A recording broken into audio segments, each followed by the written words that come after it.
Tuvākajās nedēļās dzirdēsiet daudz skaļu un populistisku solījumu, kā arī apgalvojumu, ka nekas Rīgā nav izdarīts.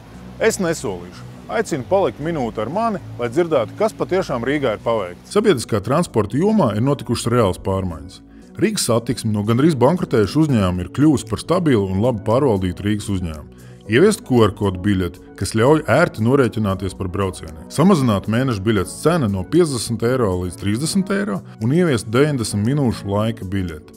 50 vietās Rīgā uzlabot sabiedriskā transporta ātrums, un Barona ielā ievies zaļais vilnis tramvaju kustībai. Top sabiedriskā transporta mobilitātes punkti pie 15 dzelzceļa stacijām Rīgā. 5. un 7. tramvaju līnija pārbūvēts atbilstoši zemās grīdas tramvaju standartam. Šobrīd top 7. līnijas pagarinājums līdz Višķu ielai. Rīgā kursē jauna elektrobusi. Esam saglabājuši bezmaksas sabiedrisko transportu bērniem un senioriem, kā arī piešķīruši to cilvēkiem formas tārpos, piemēram, zemesargiem un karavīriem. Darba vēl ir daudz, bet izvēle ir jūsējā. Uzticēties tukšiem solījumiem vai vērtēt pēc padarītajiem darbiem.